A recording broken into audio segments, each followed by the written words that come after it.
인사드리겠습니다. 안녕하세요. 들리세요? 네. 오늘 말씀은요, 마태복음 4장 5절부터 7절까지입니다.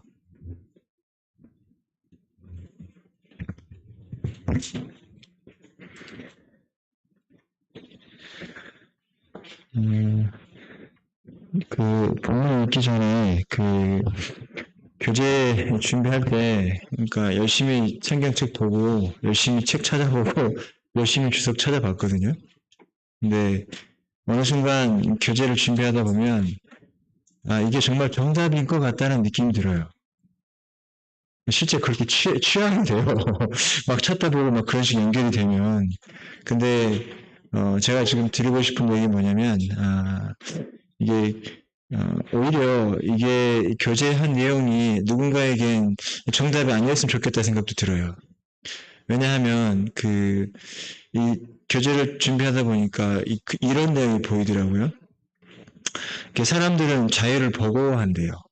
자유를 굉장히 원하지만 실제 자유를 버거워한대요. 왜냐하면 자신이 선택하고 책임을 져야 되기 때문에. 그래서 누군가가 그 길을 제시를 해주고 정답을 얘기해주고 확신을 주면 오히려 자기가 약간의 구속을 주면 더 편안해 한대요. 그래서 누군가의 말을 혹은 누군가의 교재의 말씀을 이게 정답으로 여기고 따라가려고 하는 경향성이 있다는 거예요. 그래서 근데 성경을 보게 되면 탕자의 비유 잘 아시잖아요. 그 아버지 입장에서 둘째 아들이 자기 유산을 달라 하고 갔었을 때 항상 교제하는 내용 중에 그런 내용이 있거든요. 아버지가 알 텐데, 그죠? 그 둘째 하는 거 보니까, 둘째 아들 하는 거 보니까 알 텐데 굳이 보낸단 말이에요. 보내가지고 자기 할 거 다 하고 오니까 또 받아주세요. 그러니까, 제가 생각하기엔 그렇습니다. 하나님의 사랑법인 것 같아요.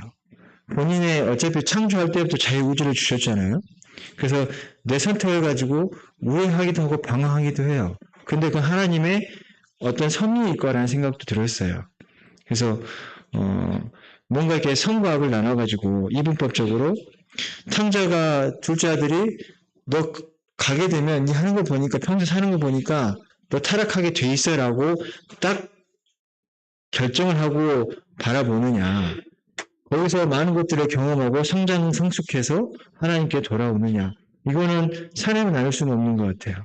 하나님이 그걸 어떤 섭리 가운데 두시는 것 같은 그런 생각이 들거든요.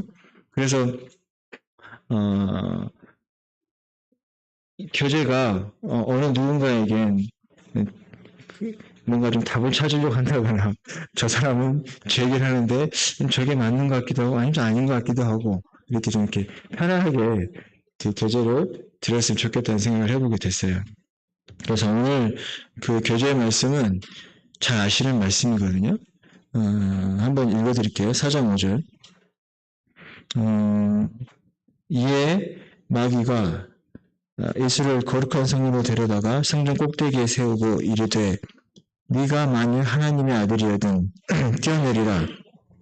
기록되었을 때 그가 너를 위하여 그의 사자들을 명하시리니 그들이 손으로 너를 받들어 발이 돌에 부딪히지 않게 하리로다 하였느니라. 예수께서 이르시되 또 기록되었을 때 주 너의 하나님을 시험하지 말라 하였느니라 하시니 사실 주제를 생각해 보지 않았는데요.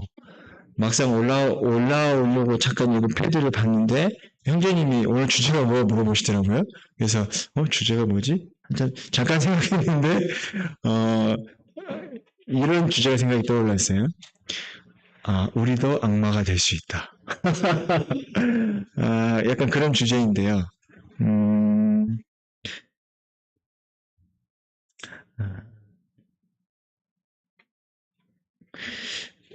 여기서 이 내용에서 주제 등장인물들이 있어요. 이렇게 사단이 나와요. 악마가 나와요. 그리고 예수님이 나옵니다.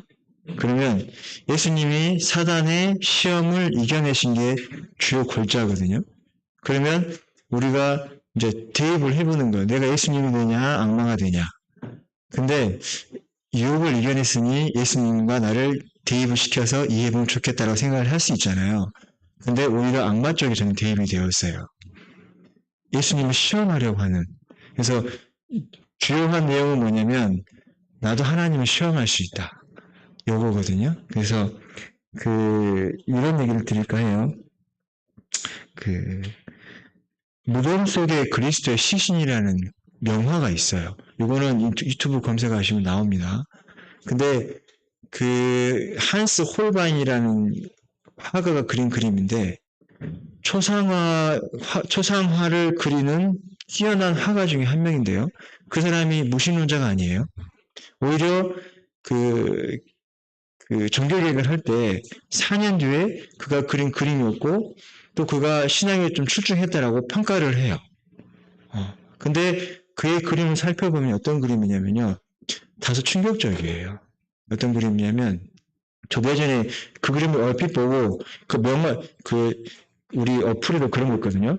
명화를 보는 기독교사 이런 것도 있었어요, 옛날에. 그래서 그 명화를 이렇게 기독교 시각으로 풀어보는 그런 게 있었거든요. 근데 이제 그런 걸 보다가 얼핏 본 저도 그림이었어요. 근데 되게 보기가 싫어가지고 이렇게 넘겼던 그림이에요. 근데 그림 어떤 그림이냐면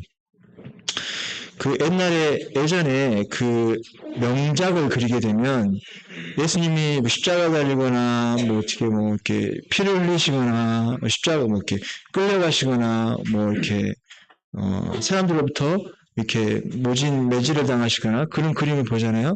그러면 사람들의 공통적인 시각이 뭐냐면 되게 그래도 성스럽다. 그래서 어떤 그림은 이렇게 표현을 해요. 예수님 뒤에 후광을 그리기도 해요. 그게 그 당시에 중세 유럽의 그림이었어요. 어쨌든 간에 거룩하시니까, 성스러우니까. 근데 한스 홀바인 그림은 개념이 달라요. 왜 개념이 다르냐면 죄의 상징이기 때문에 거룩하고 위험을 가질 필요 없다고 생각한 거예요. 그래서 그림이 어떤 그림이냐면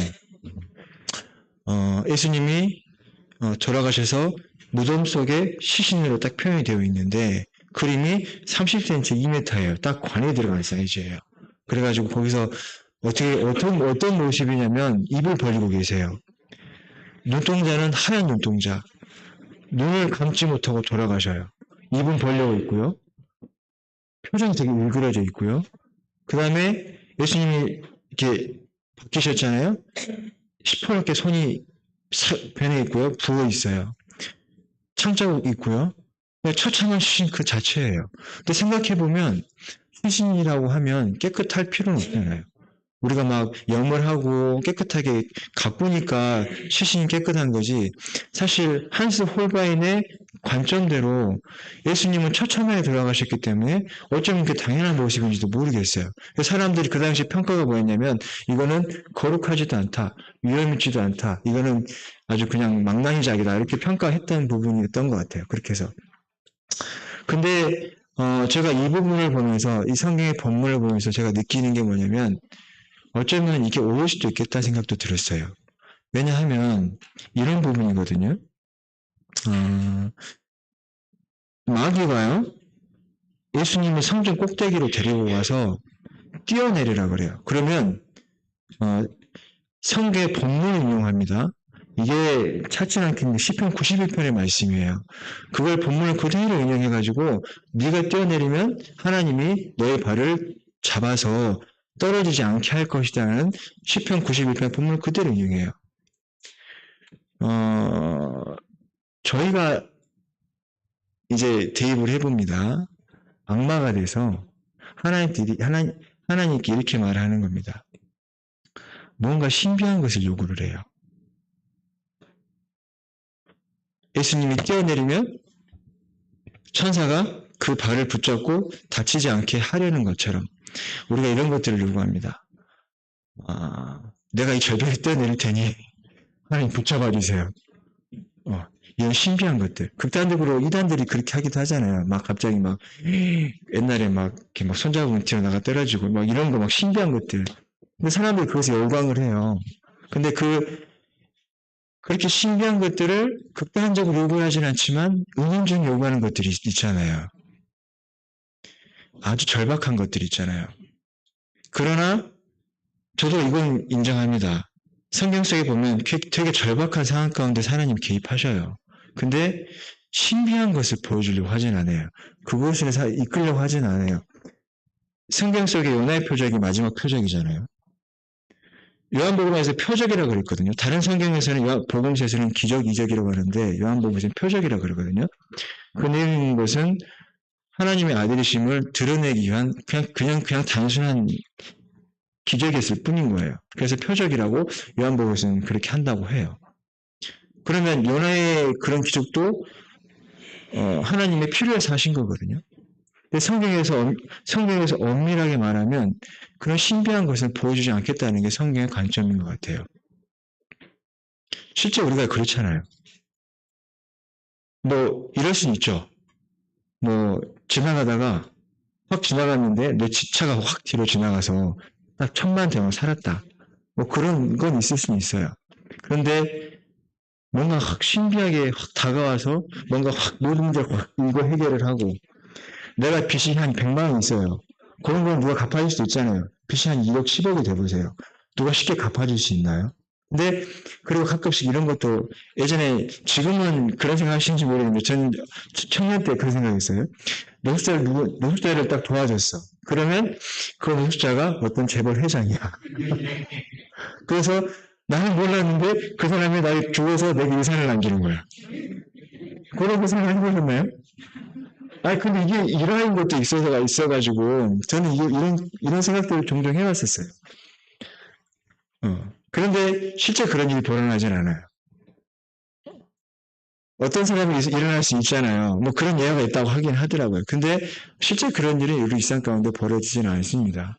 그래서 약간 극단적인 신비를 요구하지는 않지만 은연중에 뭔가 신비한 것들을 바라는 게 또 저의 모습이지 않을까 싶은 생각도 들었거든요. 그리고 또 한 가지는 성경을 너무 문자적으로 해석한다는 겁니다. 우리가 악마의 경전을 가지고 우리를 유혹하면 저건 악마의 경전으로 유혹하는 거니까 유혹을 받을 수 없어라고 할 수가 있잖아요. 근데 성경이 악마가 무서운 거는 성경의 본문을 그대로 인용해요. 실제 그렇게 한다 그랬거든요. 그러니까 도와준다 그러셨어요. 그러면 성경이 하나님 말씀이 그랬으니까 네가 뛰어내려 봐라라고 하는 거죠. 성경을 너무 문자적으로 보면 하나님의 마음을 헤아릴 수가 없는 것 같아요. 구약의 말씀뿐만이 아니고요. 신약의 말씀도 그렇다고 생각을 해요. 구약이나 신약이나 똑같잖아요. 다만 예수님이 오셔서 하시는 말씀은 내가 율법을 폐하려 하려는 것이 아니고 완전하게 하려 하는 것이다. 구약에 있는 말씀이나 내가 지금 하는 말이나 똑같다라는 거예요. 완전하게 하는, 그러니까 그전에 틀려서 내가 이걸 바꾸고 한다는 게 아니고 이걸 너희들이 잘못 이해했기 때문에 내가 다시 가르쳐준다. 마태복음 5장에서 그런 말씀 있잖아요. 저번에 그런 약간 공부했던 말씀이었는데 너희가 과거 이렇게 들었으나 내가 지금 이렇게 말한다. 라는 표현이 마태복음 5장에 나와요. 그래서 서기관과 바리새인들이 너무 율법적으로 이 백성들을 막 옥죄니까 율법적으로 이렇게 막 물꼴리니까 마태복음 11장 가면 하신 말씀이 결국 그 말씀이잖아요. 수고하고 무거워진 자들 다 내게로 오라. 나는 온유하고 겸손하니 그 말씀이 이 말씀을 통해서 나온 거거든요. 부족하고 불쌍해서 그렇게 하신 말씀이 아니고 서기관과 바리새인들이 너무 말씀으로 율법을 옥죄니까 못 살게 하니까 예수님이 다시 와서 하시는 말씀이 마태복음 5장의 말씀이고 11장에 하셔서 그 말씀을 하시는 거거든요. 너무 너희들이 수고하고 무거운 짐을 지고 있다. 그래서 저희가 하는 행태 중 하나가 한 가지 중 하나 또 말씀드리는 게 성경을 너무 문자적으로 해석하시는 부분이 있다라는 거죠. 하나님 마음을 헤아리려고 한다면 그게 좀 다르게 다가오는 거죠. 왜냐하면 살인하지 말라 그랬잖아요. 그러면 내가 적어도 사람을 막 헤어지려서 살인하진 않은 건 여기 계신 분들은 그러실 거예요. 근데 문자적으로는 우리가 살인하지는 않았어요. 그런데 마태복음 5장 예수님 하시는 말씀이 쭉 보면은 우리는 살인하는 자예요. 그렇잖아요? 생명을 귀히 여기라는 말씀을, 구약의 말씀을 단지 사전만 안 하면 된다고 가르치니까 거기서 율법을 통과를 하니까 그걸 막 다 지키려고 하니 힘든 거죠. 이런 것도 있죠. 그 마태복음 5장에 그런 말씀도 있어요. 원수를 미워하라는 말을 들었으나. 근데 신명기나 이런 말씀 보면 원수를 미워하라는 말씀이 없어요. 근데 그걸 왜 어떻게 해석했나 찾아보면 원수를 사랑하라는 말은 거기 없어요. 거기 안에. 원수를 사랑하라는 말은 없으니까 미워해도 된다라고 율법을 만든 거예요. 그래서 마태복음 5장에 예수님이 하시는 말씀이 원수를 사랑하라 해서 그래서 이렇게 나온 거예요. 사람은 구약율법이나 신약의 말씀이나 똑같은 하나님의 정신이 있다는 거죠. 하나님의 섭리가 있고 마음이 있는데 악마처럼 저희도 그럴 수 있다는 거라 생각을 해봤어요. 마치 구약에 있는 말씀은 율법 그 자체니까 나는 문자적으로 이걸 받아들이기는 무리가 있으니까 신약에 있는 말씀은 그대로 받아들이는 경우가 있어요. 그러나 여기서 길게 말씀을 드릴 수는 없는데 제 생각과 견해가 아니고요. 찾아보니 대충 그렇습니다. 순종하라, 기도하라, 혹은 금식하라 이런 말씀들이 제 생각이 아니고요. 인도하신 분들 말씀 보면 거기에서 너무 얽매이는 것에 관해서 경계하는 것들이 많아요. 너무 문자적으로 받아들이는 거죠. 그런 것들을. 유익하나 문자적으로 너무 받아들여서 또 그걸 제게 우리 삶의 가운데 적용하는 가운데 안 되는데 되게 하려고 하니 옥죄는 거죠. 그래서 악마의 습관대로 저희가 살아갈 수 있다는 거예요. 그래서 이런 부분들이 생각이 되어지더라고요.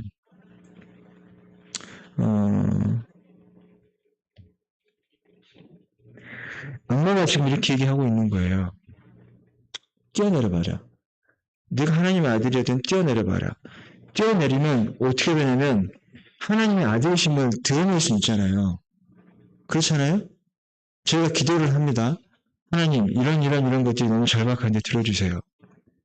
기도하랬으니 하긴 합니다만 그러나 이런 경험을 가시는지 모르겠지만 양심이 물어볼게요. 열심히 기도했는데 그게 되지 않았어요. 그러면 내가 하나님을 전적으로 신뢰하는 계기가 되시던가요? 하나님을 신뢰하지 못하던 계기가 되시던가요? 그런 경험 있으세요?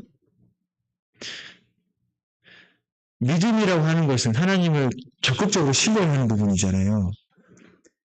보이지 않는 것을 내가 보이는 것처럼 적극적으로 신뢰해드리고 나는 부족하지만 하나님은 살아계시기 때문에 내가 그분을 신뢰해드리는 게 어떤 믿음의 한 모습이잖아요. 그런데 내가 적극적인 신뢰를 가지고 열심히 기도를 했는데 이루어지지 않았어요. 그럼 그 계기가 그 발판이 그 돌이 있잖아요. 디딤돌이 되시든가요? 걸림돌이 되시든가요? 저의 양심적으로는 걸림돌이 됐던 게 솔직히 양심이에요. 왜냐하면 들어주지 않으셨으니까. 그러나 시간이 지남에 따라서 이제 마음이 이제 그때 가서 이제 온순화되죠. 그때는 그랬으니 한 어떤 뜻이 있었겠거려니 시간이 지나고 보니까 그때 그렇기 때문에 그랬었구나 하고 인정해드리는 부분이 있지만 그 당시 그 순간에 납득이 되지 않아요. 그렇대요. 그렇습니다. 저는 그래서 여기서 이 말씀에서 보이는 엄중한 현실이 있다면 그런 것 같아요. 예수님 뛰어내리지 않으셨어요. 네. 말씀 그대로 얘기했지만 하지 않으셨어요. 만약에 저희가 원하고 이루고 싶은 바를 여기 계신 분이 100명이 계시다면 100명이 기도를 해서 이루어졌다고 쳐요. 그래서 하나님 권능이 나타났다고 쳐요. 그러면 과연 그렇게 해서 하나님 뜻이 하나님 과연 뜻일까요? 다 이루어졌어요. 물론 시간차는 있겠죠. 그렇게 해서 하나님 권능을 보여주셨어요. 보여주시면 좋잖아요. 그렇지 않나요? 내 앞에 신비한 것들을 보여주면 좋잖아요. 그러면 저희는 그 신비와 기적들을 쫓아가겠죠. 아니, 나는 그 기적보다는 그 기적을 해주신 하나님을 신뢰할 거야 라고 하신 분들이 얼마나 계실지는 솔직히 모르겠어요. 저희는 믿음 안에서 잘 성장한다고 열심히 노력한다고 하고 있지만 사실 저희와 비슷하지만 다른 사람들, 교파의 이상한 사람들을 보면 되게 막 이적적인 걸 쫓아가잖아요. 근데 나는 그 모습이 저의 한 단편이라 생각을 해요. 막 극단적으로 쫓아가진 않아요. 그러나 뭔가 좀 바랍니다. 뭔가 좀 바래요. 근데 그게 건강한 건지 건강한 건지 안 건지는 저도 판단에 서지는 않습니다. 그러나 자칫 잘못하면 건강하지 않게 돼요. 그 사람과 비슷하게 될 수도 있다는 거예요. 그 사람들 우리나 그게 별반 차이가 없기 때문에 엄밀한 차이는 있죠. 그래서 적어도 성경 속에서 기적은 하나님이 그런 식으로 쓰지 않았다는 거예요. 그래서 이 부분에 대해서 마가복음에서는 두 절로 정리를 해서 끝내버려요. 그래서 그 내용에 대해서 어떤 주석가가 이렇게 얘기를 합니다.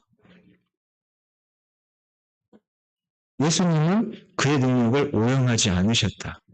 이렇게 평가해요, 주석가가. 마가복음에서는요, 여기는 길게 나왔지만 마가복음에서는 두 절로 끝내고요.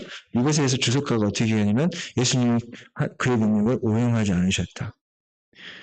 신비한 능력을 보여주셔서 우리에게 건강한 바 이루어주면 오용 아니잖아요.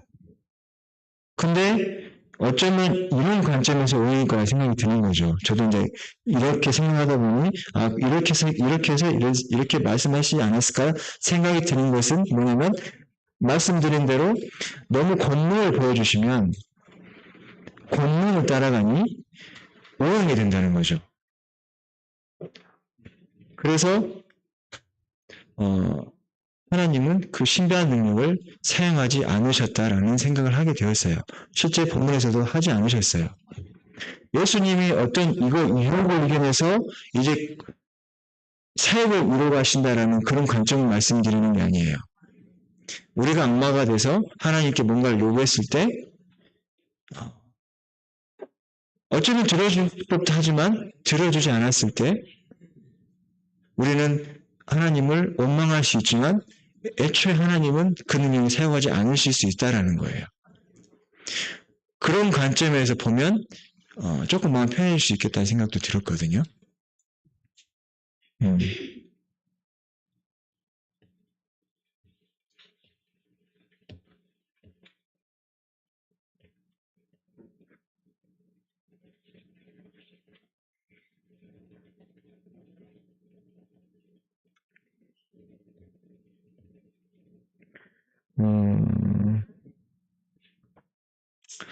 근데 중요한 것은 그렇잖아요. 하나님은 우주를 창조하셨기 때문에 못하실 일이 없는 건 맞아요. 그렇잖아요. 이것에 대해 이견이 없는 건 당연합니다. 그러나 그 능력을 쓰임새 있게 쓰신다는 거죠. 그래서 제가 여기서 악마를 통해서 제가 교정하고 싶은 부분은 첫 번째는 성경을 더 문자적으로 보는 것이 우리에게 참 독이 된다. 그리고 두 번째는 능치 못할 일이 없다고 생각을 해서 마치 신비한 것을 요구하는 것과 한 가지 더 이제 말씀을 드릴 것은 너무나 능력이 출중하시기 때문에 그분 자체를 경배 대상으로 봐요. 그래서 친밀함이 부족한 부분이 좀 있다라는 생각이 들었어요. 속으로 보면서 책자를 통해서 내 모든 삶 가운데 하나님을 경험하시다라는 건 모르는 건 아니지만 다시금 생각하게 됐어요. 그러나 우리는 하나님을 주님이 이렇게 얘기하셨잖아요. 나를 따르라고 하셨잖아요. 나를 믿음의 대상으로 만들어서 천주교처럼 십자가 딱 이렇게 놓고 여기서 뭐 기도하고 뭐 이렇게 하는 대상으로 삼지는 않으셨지만 말씀에 나를 따르라고 하신 게 성경의 말씀이잖아요. 근데 따르다 보니까 안 따라지니까 못 따라갔으니까 이제 하늘 높이 오잖아요. 천주교나 다른 종파에서 하는 것처럼 하진 않지만 실제 저희 삶이 어쩌면 그럴 수 있다는 거예요. 나를 따르라고 했는데 못 따라가. 가랭이 찢어지잖아요. 어쩔 때는. 너무 그 부분은 이런 것 같아요. 너무 문자적으로 생각해 보는 것과 그 다음에 하나님 하시지 않는 것들을 요구하는 것과 그러다 보니 내가 스스로 무너지는 것과 따르려고 했는데 안 따라지다 보니까 이제 높이 올라가가지고 마치 내 경배의 대상으로 보고 친밀함을 느끼지 못하니까 친밀함과의 거리가 점점 멀어졌던 것 같아요. 그래서 알고 있는 내용이지만 이 앞전에 그 척으로 껴진 내용은 약간 생소했던 거 그게 그런 것 때문에 생소했었어요. 매 순간 하나님을 경험할 수 있다고는 알고 있으나 이게 새롭게 가르쳐지는 부분들이 약간 생경했어요. 네. 알고 있지만 왜냐하면 생각해보니까 그랬던 것 같아요. 평소에 하나님과 친밀하지 않았었어요. 내가 세상 끝날 때까지 늘 함께 있는다 그랬잖아요. 함께 있는 거예요. 근데 저희는 평상시에 하나님과 동행을 한다고 얘기를 하잖아요. 근데 동행하고 계시다고 이미 말씀하셨잖아요. 그러면 어디 내용을 보니까 전 그 말 딱 맞다고 생각을 했어요. 우리가 주님을 의식하는 순간 동행을 하는 것이다. 그러니까 이미 동행을 하고 있어요. 그런데 의식하지 않아요. 함께 있어요. 의식하지 않아요. 그냥 가끔 가다가 그런 거가 있잖아요.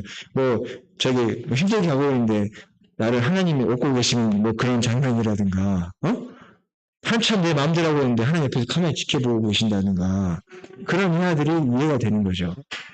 이미 동행하고 계신 건데 내가 의식하지 않고 하고 있지 않다고 여기는 것과 같은 거죠. 네. 하나님은 친밀한 대상으로 삼아야 되는데 내가 성경을 잘못 보고 잘못 이해하고 잘못 분석한 대가로 내 스스로의 대가로 하나님은 무조건 경배의 대상으로 삼아요. 친밀함의 대상으로 삼지 않고. 이게 웃기는 게 뭐냐면 시간이 있구나. 교파교회에서 찬양 집회를 하고 마지막에 어떻게 해요? 박수를 치죠. 하나님께 경배드리자고. 하나님 영광 받으시라고. 이 박수 치면 하나님 영광 받으실까요? 마치 뭔가 좀 더 이렇게 거리감 있지 않나요? 내가 박수 치면 하나님 영광 받고 내가 옆에 드리면 하나님 좋아라 하시고 단순하게 그렇게 막 단순하고 그러실 거라 생각이 들지 않았어요. 약간 균형이 필요한데 어떤 균형이냐면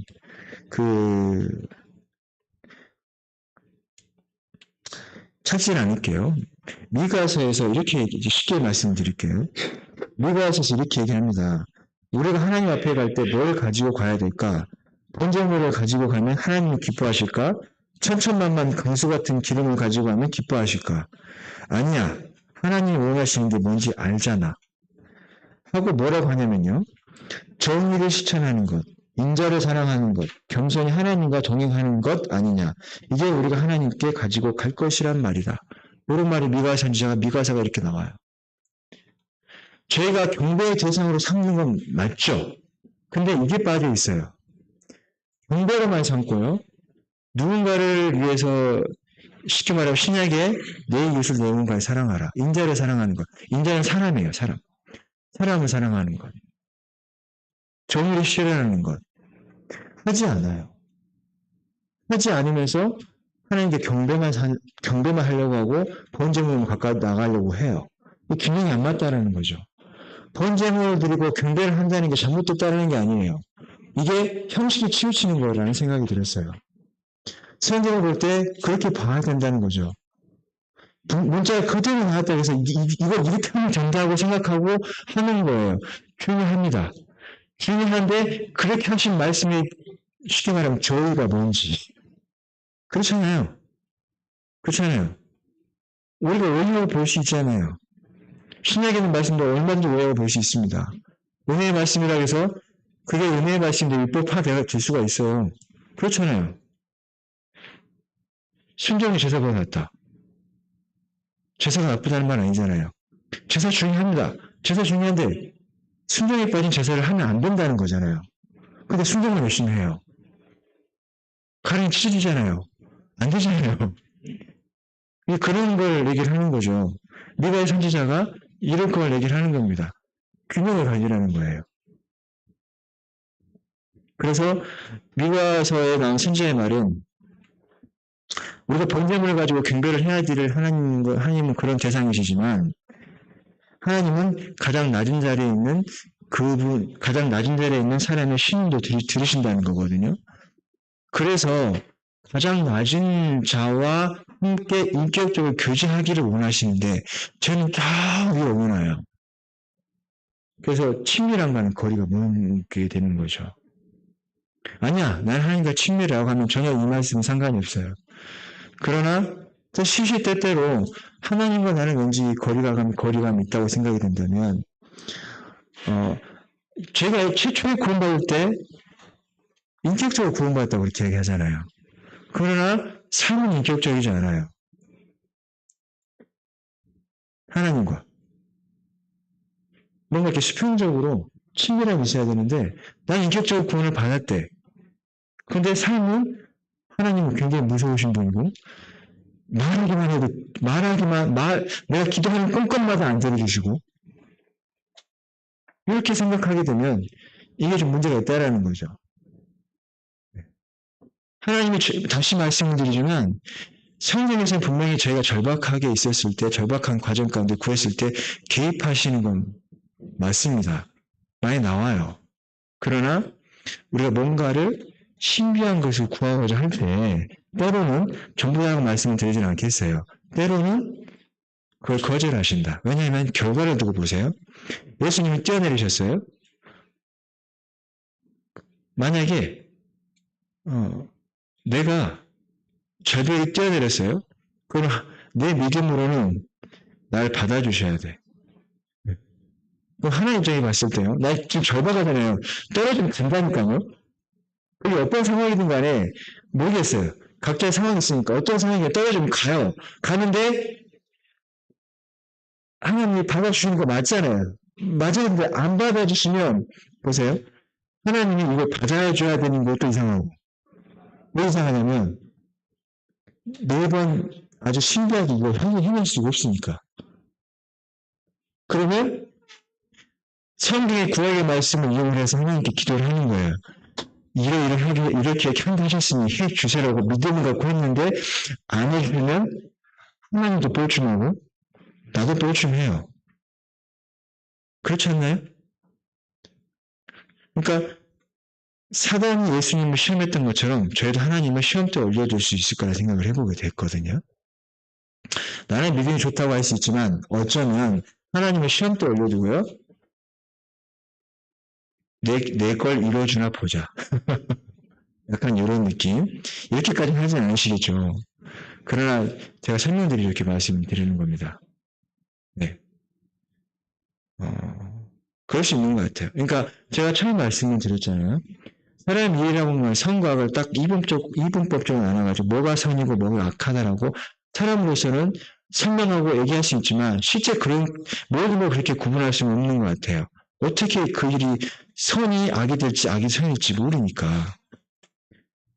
그러나 저희가 하나님 앞에서 내 믿음이 좋다고 생각할지언정 내 믿음이 하나님 시험할 수 있는 믿음일 수도 있거든요. 그렇다면 겸손할 수 있는 것 같아요. 나는 기도했는데 이것들이 이렇게 잘 이루어졌고 내 평생의 신앙 가운데 이게 내게 본이 되고 이 본을 받았으면 좋겠다. 물론 좋잖아요. 좋은데 그 모든 것들이 내 믿음이 좋다고 여기는 모든 건건들이 하나님이 보실 때 실제적으로는 안 그럴 수 있다는 거예요. 내가 정말 지금 하나님을 경배에 올려드리고 있고 하나님을 신실하게 섬기고 있다고 생각이 되고 하나님 의지하고 싶은 마음에 잘하고 있다고 치더라도 어쩌면 내가 하나님을 시험할 수도 있다는 거예요. 그래서 저희는 겸손해야 될 필요가 있는 거고 저 또한 이렇게 교제를 하고 있지만 상당히 부담스러운 부분이고요. 그래서 사람으로서는 항상 겸손해야 된다. 구약의 백성들을 가지고 목이 곧은 백성이라고 했는데 이게 뭐 틀린 말 하나도 없다. 저에게 있어서. 항상 저희는 하나님 앞에서 겸손할 수밖에 없고 항상 그 길을 의지할 수밖에 없고 하나님 주시면 받고 안 주시면 못 받고 마지막으로 예수님이 그렇게 기도하셨잖아요. 십자가의 앞으로 그 사건에 있었을 때 한 번 하시고는 이 쓴 잔을 내게 해서 지나가게 해달라고 그렇게 하셨잖아요. 근데 제가 이걸 낭독을 할 때요. 그러나 하나님 뜻대로 해달라고 그렇게 얘기하잖아요. 저는 그 사이에 굉장히 시간차가 있다고 생각을 해요. 간절히 원했고 정말 간절히 원했을 거예요. 그 기도는. 우리가 이해할 수 있잖아요. 여러 모양으로. 그러나 결국은 하나님 뜻대로 되기를 원하셨다는 그 부분이 저는 감동이 되는 것은 뭐냐면 결론은 하나님 신비하게 하시지 않을 거란 걸 알고 계셨을 거라 생각이 들어요. 결국 하나님 뜻대로 하실 거라는 거를. 그래서 다윗이 자기 자신의 자녀가 죽고 아주 깨끗하게 승복을 하고 아주 그냥 새로운 삶을 갑자기 살아가서 신하들 놀랬던 것처럼 지금 겪고 있는 어떤 처사나 처우에 대해서 깨끗하게 승복하는 것. 이것 저는 저의 자세이지 않을까라는 생각도 해보게 되었습니다. 기도하고 마치겠습니다.